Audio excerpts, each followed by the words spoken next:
Ready to roll? All right. Hey, everybody.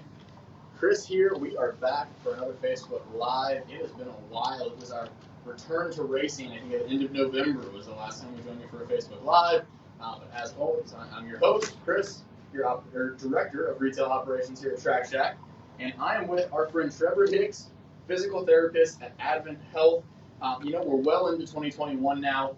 Hopefully, you've all set some new running goals for yourself, some just general fitness goals, and you're hopefully well into accomplishing those. But as we work towards those goals, there's little snags we sometimes encounter along the way, and nagging injuries, tweaks that we want to be able to prevent, that we want to be able to treat. And my friend Trevor is here to help talk to us about how to do that. And we are always so fortunate to have a sports medicine pro from AdventHealth to give us those more detailed responses. But first, real quick, folks, help us engage with others by hitting that like button, the love one, the wow. Share this video with someone you find it relevant to. And if you've got specific questions, throw them into our comments. If we don't get to it live, folks, we will circle back. We'll try to, give you a typed response, if nothing else. But without further ado, just a couple quick housekeeping notes, and then we'll dive in, Trevor. Our next race on the schedule, we've got really good synergy here because that race is the AdventHealth Winter Park Road Race, 10K, and that is going to be on March 13th. It is 90% full. Our races have smaller capacities right now.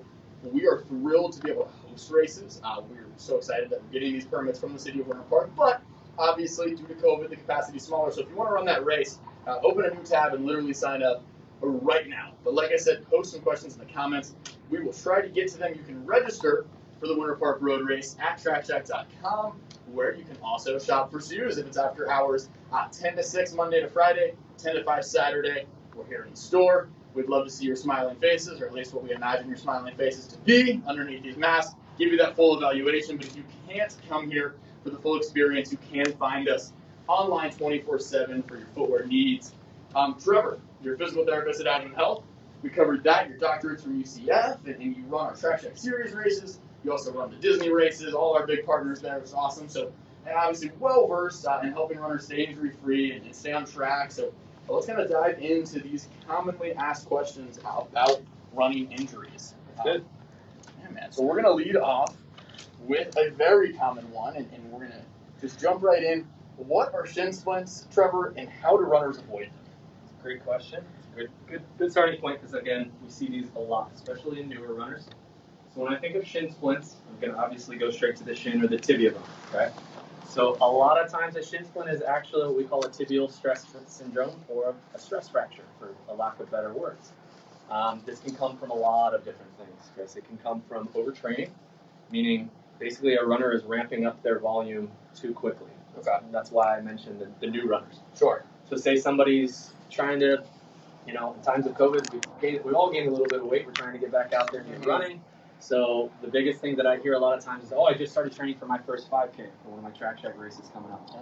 So, okay, so what's the training plan you went through? Okay, well, the first week I ran 5 days. I ran 3 miles each of those days. I'm like, okay, well, before this, training program, what were you running? I wasn't running. This is the first time I've really ever run any kind of recreational, competitively. Did you do that in high school? No. Yeah. Just need to loosen it. It's a little too much too fast. Exactly. That overtraining factor has a big part to play. So again, that's where a good physical therapist, athletic trainer can kind of help ramp you up. So make sure you're following that 10% rule. A lot of times we think of 10% rule meaning the volume in a week's time that we're increasing. So say, for instance, you normally run 10 miles in a week, and I'm trying to bump up my mileage for my next target race, which may be 5K, 10K, whatever it may be. So for that total volume, that next week I'm going to bump it up by 10%, trying not to go from 10 miles a week to 20 miles a week. Right. Obviously, I know that there's times where that doesn't always come into play, but that's a general rule we try and follow. But again, with shin splints, not just overtraining, but also our running biomechanics. Okay, that basically means what all of your joints are doing and how you're running. So again, you come to a physical therapist like myself, I'm going to put you on a treadmill. I'm going to video you so we can slow it down. We can look at what's happening at your knee, what's happening at your ankle, your foot. What kind of stride length do you have? Sure. Are you a forefoot runner, midfoot runner, heel striker? We're also looking at your trunk. We're looking at how much rotation you have to either side. I'm looking at your hips. So all of that comes into play in terms of shin splints and how we can prevent. Yeah. The biggest thing that I always notice with shin splints is going to be ankle flexibility or ankle range of motion. Because every time you stride, your ankle now has to go into a motion that we call dorsiflexion, or in other words, your toe's ability to come up towards your shin. Gotcha. That's a really big part of it and a really big factor in a lot of diagnoses that we see. And one of the most common limiters is, again, that ankle range of motion is so vital to your foot's performance when you run, and you think about how many steps and strides you take on each foot. That's, again, a big part of shin splints in terms of prevention. Maintaining that ankle range of motion, which, again, we have a tool set up perfectly here that I kind of want to demonstrate. Please, Yeah, you and I were playing this a little bit before, so yeah, take a look, folks. Trevor here is going to show us how to use. This is one of our favorite devices. We call it the calf stretcher or the half foam roller. Yep. And it's a little $13 piece of EVA foam, same foam your midsole of your shoes are made out of. But yeah, Trevor showed some cool exercises on here you can play with. Yep. And I do have to throw this one in here. This wasn't a written question, but it is another good preventative measure for shin splints to get some properly fitted shoes from your friends here at Track Shack. It is. That's actually what I was going to lead into after the. Fair enough. I got ahead of it. I can't hold the shoe plug, Trevor. I'm sorry. No. By all means, and of course, you can pick this up at Track Shack as well. We use these a lot of times in our clinics, all across Sports Med and Rehab. And if Trevor sends you in, it's a 10% discount. There you go. So again, this is, for lack of better words, a half foam roller calf stretcher. I use it for a lot of different things in the clinic. But basically, when we're trying to improve that range of motion, Chris, we're trying to get the toe to come up closer to the shin. That's that ankle dorsiflexion. So then as I kind of lean in or as I step in, I put this near a wall and I can really lean in and start to get a really good calf stretch. Sure. Yeah. So when you go to do that, you can do this with your knee straight, which is going to hit a deeper calf muscle, a more superficial calf muscle, and that's our gastroc. Or we can bend the knee and we're going to hit more of our soleus, which is gastroc, folks, up high, soleus down low. Yep. So again, those are basically the two big muscles that make up the muscles that are going to connect into your Achilles. Achilles being that big giant tendon that connects into your heel. Very, very important to maintain flexibility of this. So a lot of times, again, this is a common exercise I'm using not just for runners, but people of all walks of life. Very, very important here. Yeah. So that's another big one. I'm glad you mentioned shoes because that's again going to be one of my next topics. So a lot of times, and my wife will tell you I'm one of the most frugal people you'll meet. So I don't like to go out and buy new shoes all the time, but if you're serious about running and prevention of injury, there's nothing more important than shoes. It's what you wear on your feet. And if you don't have the proper ones that are fit for you, that's going to create a big issue down the road. It may not right away, but again, after you get 3, 6, 9 months, a year or two into running, and say you're still in those same shoes that you bought right at the very beginning, they could be wearing down, they could not be fit for you properly. So that's where, again, our friends at Track Shack is a vital part of my success because I can't cover everything with you, and a lot of times I will send them over to you guys and say, hey, go see so-and-so at Track Shack, and please get some new shoes to run because these ones are worn down. For sure. Again, very vital, important part of it. And they can wear down. I know earlier when we were talking, you were saying you get kind of that 4 to 6 month time range, which is like a really good generality if you're a newer runner. People that are running more often, that higher intensity and frequency of volume, will just use a mileage range. We'll say about every 400 to 500 miles of use. But so even if you're in the right shoe, it does have to be replaced. Just like Trevor, you got some brand new Brooks tonight. And I do want to. I think I cut you off a little bit when I was kind of showing the gastroc and soleus. But when you were on here, we were talking about that the leg being straight is you get the gastroc, that higher part of your calf. And then we were talking about the soleus. I know you mentioned it, but I kind of dove in with the explanation, so I didn't want to lose it. So if you guys didn't catch this, folks, we want to bend the knee. So the knee that you have on the stretcher, that's what's going to move the stretch into the lower leg. And I don't mean to just repeat what you were saying, but I feel like I cut you off a little, so I want to make sure that they see that bent knee, and that's how you stretch both parts, the straight knee and then moving into the bent. But let's say, people have got their good shoes, they've been running, but they weren't really doing preventative exercises, and they're newer to it. They did too much too soon, so it's too late for the preventative component. We are now into full-on having shin splints. So at that point, Trevor, how do we treat shin splints? And that's a great question because, again, not a lot of people come to PT for prevention, okay? As a runner, just know we have direct access. You can come see a PT at any time and get a biomechanical assessment. I'll put you on a treadmill, I'll watch you run, I'll videotape you. We're going to look at all of those different ins and outs of your running gait and cycle. Just because you don't have an injury right now doesn't mean we can't see.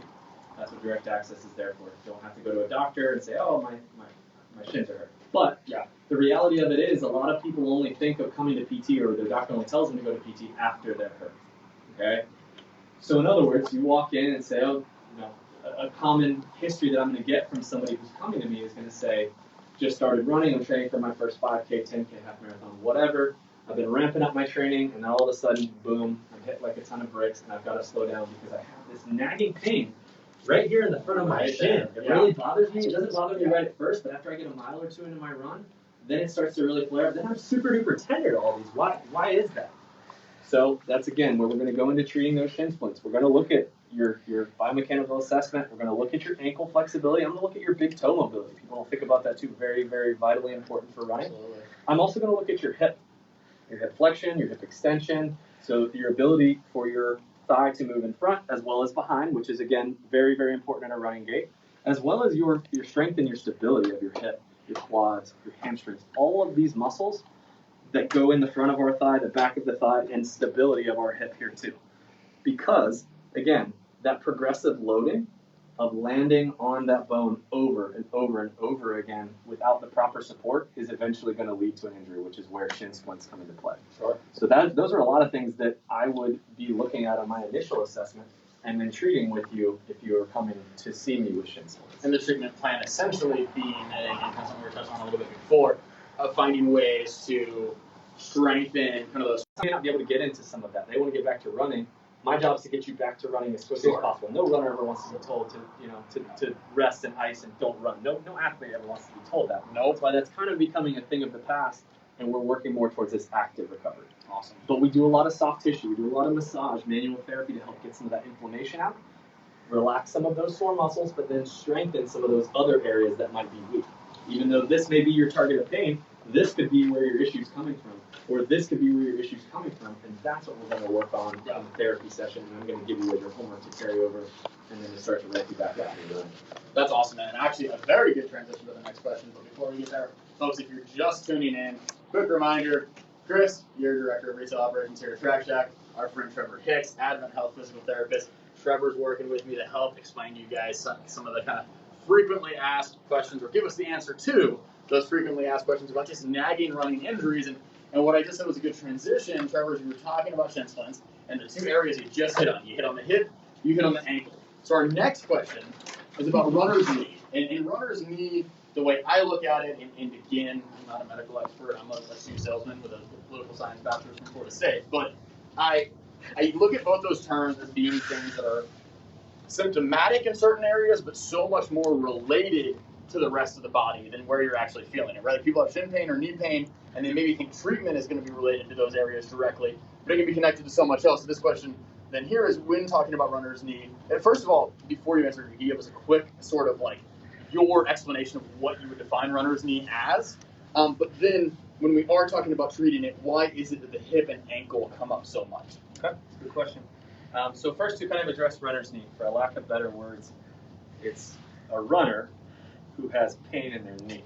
It really is. To put it in as blatant layman terms as possible and leave out all that anatomical jargon that some people told me I needed to leave out, I'm gonna leave it as that. You've been running, you've got pain in your knee, you're coming to see me to help you get better. It's kind of like a generality. Yeah, right? It isn't necessarily a specific, truly definable injury. It's just a description of the symptoms. To a degree, would you say that's accurate? To a degree. I mean, if you want to go down to layman's terms, yes. If you want to go into anatomical terms, patellofemoral pain syndrome is what we would call it. There we go. Basically meaning you've got something that's causing either compression of your patella or your kneecap that's pushing back into your knee joint and it's causing pain.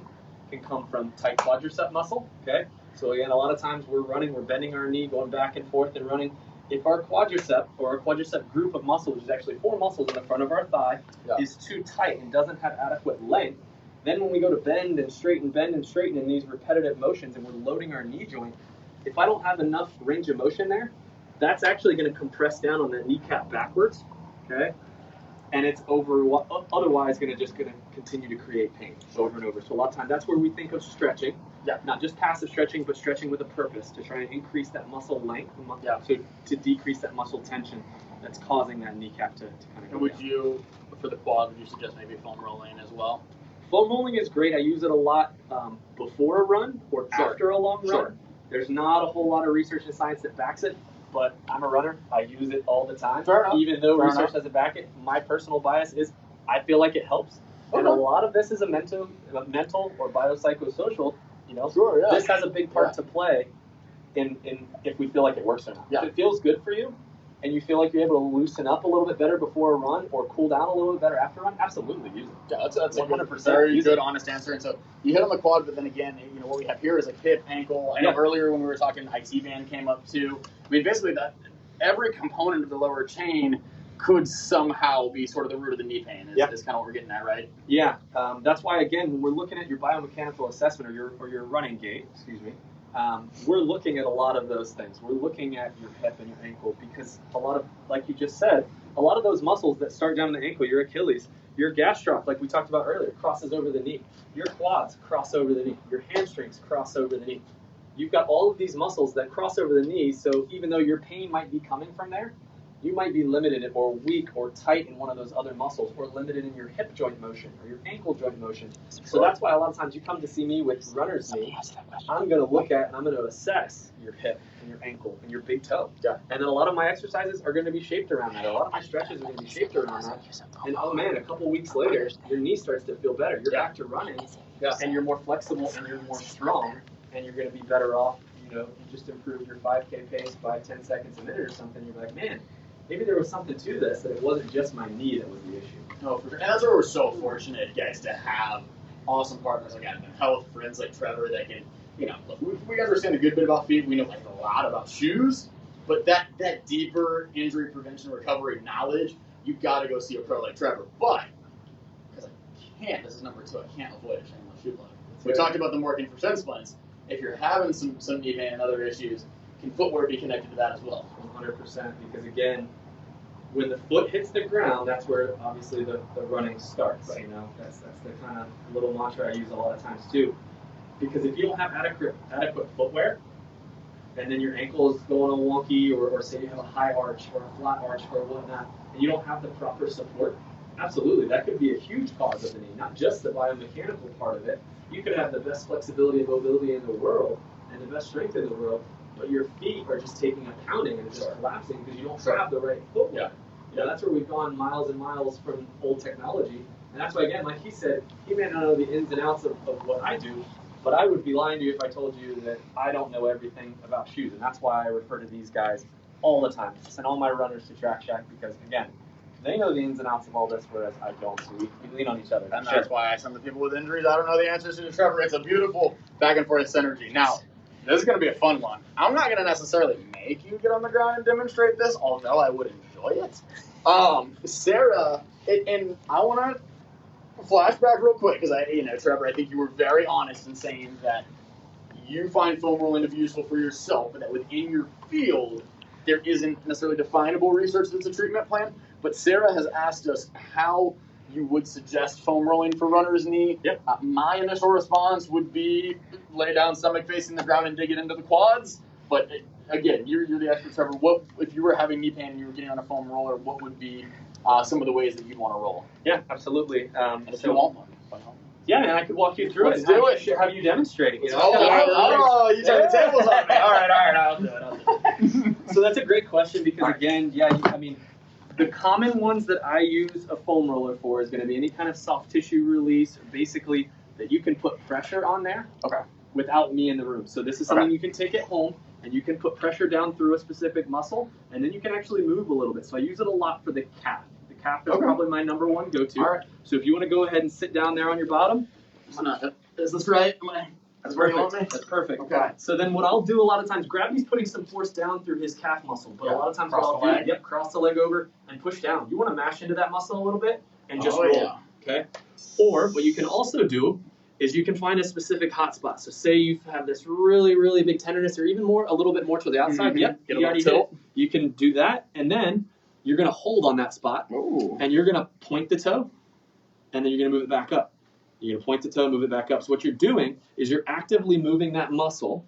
You're contracting it, so it's shortening and lengthening, and you're holding pressure down. So that's almost what we call like soft tissue release or trigger point release. Switch the sides here and even it out. I'm feeling that. So you not only can just foam roll, you Right. can also use this as almost like trigger point release, like we were showing. Right, isolate that spot and move the toe to dig in deeper. Yeah. Core strength, folks, helpful for this as well.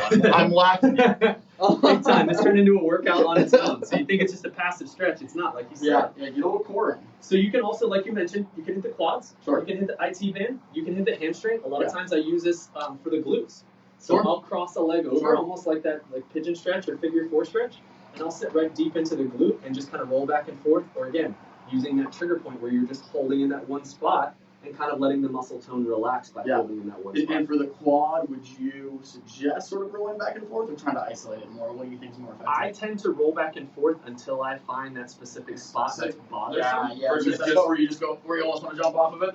Because a lot of people I just see going back and forth, and that's super painful. A lot of times people are like, I hate foam rolling, really but right is. away that triggers pain. Yeah. So I might roll back and forth nice and slow and find that spot and then try and just sink into it. Sure. And hold that spot for 30 seconds up to 2 minutes. Okay. And then see, again, kind of reassess my flexibility afterwards. 2 minutes, my core ain't doing that. I won't make you get on your stomach and do quads unless you want to. I will briefly, just to make sure you're welcome, folks at home. When we're talking quad, this is then what you would say, right? Same thing, this leg over. So you're going to start just above your knee, and then, roll and then, kind of up. And so right now I'm sore. Hopefully my shirt is hanging over my waistline and my pants there. But, and then I just kind of same thing. Want to dorsiflex that toe? So not necessarily dorsiflex the toe. That's going to be for the ankle more. Okay. So you're going to uncross this leg. Okay. And now you can find that spot. Now you're going to bend the knee. Oh yeah, there it is. Oh and my. straighten the knee. So you're going to go back and forth. Okay, that's all you're getting, folks. I'm gonna have one here. No, great question, Sarah. Yeah, that was a great question. I'm really glad you asked it because I got to have this guy demonstrate it and see some flexibility. So that's good. Yeah, I was trying to make him. You're really trying to tables on I it. tried. All right, so, we got another question. All right. Okay. Gary asks about IT band foam rolling. I think you can demonstrate. I'll Trevor. I'll take that one. Again, very similar. So, dude, my ITs are constantly tight, and I would die. So all the muscles that we just hit on were indeed that. They were muscles. When we talk about the IT band is not a muscle. IT band is what, for a lack of a better term, fascia, or another skin layer. It doesn't necessarily have contractile properties, meaning it doesn't contract like a muscle. It's not going to, shorten and lengthen. But a lot of times, this is a really big problem in a lot of our runners. It connects up high, again, to another really close muscle, again, in the hip that flexes the hip. So it can become a problem. A lot of times, this is the first thing people think about when we talk about foam rolling is foam rolling the IT band. And again, I think that's where it gets a lot of its slack. A lot of people don't like it because, again, it is super duper painful. If you have a really tight, again, fascial layer there, it's not going to feel comfortable as you roll on it. But all of those principles that we just talked about are still applicable here. Just because the research doesn't report it, this is a big part that I still do for my IT band and have recommended to some family members, some runners that do that as well.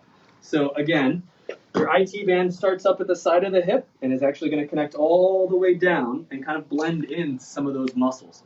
It connects into the lateral knee right here underneath the patella. So again, that can kind of come into play a lot when we talk about runner's knee. So when we're going here, again, I want to avoid any kind of a joint. I don't want to roll right across my knee joint. Sure. I want to start just above that because we want to stay away from bones. That doesn't necessarily feel great. And I'm going to lay down just like this. I can load it with the other leg. For this one, I don't really need it, but I like to cross this leg over in front and kind of help use it to guide me. Oh boy, that one feels great from that run yesterday. So I'm just going to find that specific spot, and I'm going to sit down into it and just kind of let it relax, okay? I can also roll all the way up more towards like the hip joint, but again, I not necessarily want to go over my hip bones, so I'm going to stay below that bony part of the hip, and then I'm just going to kind of go back and forth, and again, that's that specific spot that feels nice and tender on me, and that's really where I'm going to kind of sit for the next 2 to 3 minutes while I watch my favorite episode of whatever's on TV tonight. And really just kind of start to work through some of that flexibility again to kind of try and ease some of those trigger points that are in there. Okay? I hope that helps. Those are great questions, guys. All right, so I was going to go maybe slightly more detailed into plantar fasciitis, Trevor. I think we're a little tight on time, but I think we can tie plantar sort of back into where we started. Yes. Because, again, you and I, obviously, whenever we do all of these, myself and our guest talk a little bit before we get going, and we were touching on this one little half foam roller, the usefulness of this device. And we talked about the preventative measures for Shin Splints, a huge and very common injury we see here all the time in the store is plantar fasciitis. And the first tool we show them, besides obviously getting them the proper footwear, is this same calf stretcher, half foam roller, whatever you want to call it. So if we could maybe do just a brief, maybe like 1 minute, 2 minute explanation of how this guy can tie into plantar relief as well as Shin splint prevention. Sure. And then kind of wrap it up from there, man. Yeah, absolutely. So to keep it brief, the number one thing to think about with plantar fasciitis, the number one thing that I look at, again, because the research does back it, is ankle dorsiflexion. That ability to get the toes up towards the shin. Okay? If you're lacking that, that's the number one area that you're kind of putting yourself, you're at risk for getting plantar fasciitis, because again, that's that motion that we need to be able to get that shin over the toe as we run and get that proper push off. Yeah. So again, just like we demonstrated the stretch before, so this is a huge preventative tool for plantar fasciitis. And again, when you think fasciitis, think of that fascia that we just mentioned for the IT band. Very similar, not necessarily contractile tissue, but again, very important to maintain that flexibility with that exact same stretch that we showed before. For you guys that may have missed it or who weren't logged on yet, you can do this with the knee straight. You can also do this with the knee bent, because that plantar fasciitis that runs in the bottom of the foot actually kind of connects back up under the heel and kind of blends into that calcaneus, that heel bone, and then into our Achilles and calf complex. So that's why it's so important a lot of times to maintain that ankle range of motion. And that's, if I just understood you correctly, for the folks at home, I'm going to bring this up too. We can use this for the ankle dorsiflexion, and again, that's pointing at toe kind of up towards the knee there. We talked about that with Shin splints. It's also applicable to plantar. But when you're talking about the calcaneus, the heel bone, the Achilles attachments, I'll explain it this way to folks sometimes, and I'm not going to say, I want you to correct me if I'm wrong here, but essentially, obviously, the plantar runs sort of the length of the arch from the ball of the foot to the heel. When it's inflamed, it yanks on that calcaneus, on that heel bone. Typically, there's also tightness in the back of your leg, right? And so, like you said with IT band, it's not a muscle. The plantar fascia, also fascia. You don't want to overstretch it. So I'll explain it to folks that where you're not only getting that dorsiflexion, you're also stretching, and again, that's where you want to bend that knee to move it to the soleus and that lower leg. But that can give you relief and release of the soleus and Achilles, which can at least release the calcaneus, and again, that's your heel bone. It can release the heel bone from the backside. So like a lot of people, they say they get out of bed and immediately it hurts to step on their heel. I kind of will explain it as like the plantar on one side and the Achilles on the other, kind of tug of war with the heel bone. So with this way, we're not over-activating the inflamed part, which is the plantar fascia, but we are releasing the back of it. Is that generally correct? Yeah, you're exactly right. Those first couple steps out of bed is what's going to be painful in the morning and be tender on that heel. And yeah, that calf complex is a huge part. That's where the foam roller can come into play too. For sure. Not necessarily just on the bottom of the foot, but also, like we just demonstrated, on the calf muscle and moving that. Yeah, and just like you were saying with the IT band, I'll tell folks, leave this in your living room, in your home office. Put it in the place where you're spending time, because you get that visual trigger. Like, oh yeah, my foot's sore, or even near your bed. When you do feel it, is when you first step out of bed, and it'll remind you, oh, first thing in the morning, let me open this up a little bit and try and get some relief to start the day. You got it. That's exactly right. That's awesome. Well, Trevor, you have been incredibly helpful, as all of our friends and experts at AdventHealth always are. Can't thank you enough for being here. Again, I doubt anybody is just now joining us, but if you are, I'm Chris. I'm here at TrackTech. I'm with Trevor Hicks, physical therapist from AdventHealth. If you have any injury needs, requests, even if you're just starting running, I think, Trevor, maybe the best point you made tonight is that there was a time for physical therapy where you had to have an injury, see a doctor, and be referred to a physical therapist. That's no longer the case. If you are just wanting to make sure you're on the right path as you start your fitness journey and you're trying to knock out those 2021 kind of exercise resolutions, you can go see our friends at AdventHealth Physical Therapy and get a head start on how to be proactive and prevent injury instead of just trying to treat it after the fact. As far as us here at Track Shack, again, our AdventHealth Winter Park Road Race 10K is almost full. We would love to have you out there. Capacity is limited. If you'd like to sign up for that, you should literally start doing it right now as I'm talking. It could be sold out tomorrow. While you're on TrackCheck.com, you can find your footwear needs, some socks, other accessories on our online retail store. But Trevor, I know you were going to mention ways to come see you in person, and I think you guys even have some digital access for treatment and evaluation, which is really cool. So tell us about that. Absolutely. So obviously COVID has changed a lot of things for us, but one of the things that hasn't changed, you can still come see us in person, but we also do offer e-visits now as well, or telehealth visits, where you can chat, again, similarly like this, You can see your therapist, they can see you, and you guys are chatting back and forth via secure connection.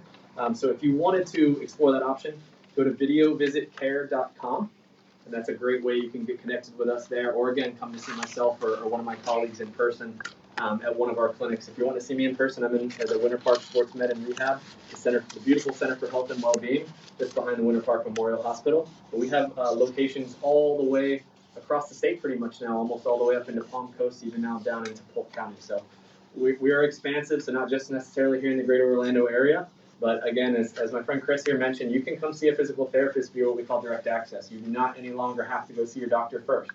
You can come see me for preventative needs, even if you're just wanting a biomechanical assessment, and we can kind of go from there and help you out as well. Okay. Awesome. Yeah, and folks, if we didn't get to your question, and I keep asking them, it may not get answered on video, but we'll give you a typed response, some combination of our team. We'll pick Trevor's brain. We want your questions. We're here for you to answer them. And beyond that, if you just watched this and you thought, shoot, this is really relevant to a friend of mine who's been having some of these nagging injuries, I know they didn't tune in, shoot them this link. Again, just remember to kind of hit that like button, love it, share it, and you know, just spread the word that our friends at AdventHealth can keep you taken care of here, folks. But thank you so much, as always, for joining us. Trevor, can't thank you enough. That has been extremely insightful. Huge help, as you guys always are. And you folks at home, we'll see you on the roads or in the store. Thanks for joining us. Have a good one. Well, good night, guys.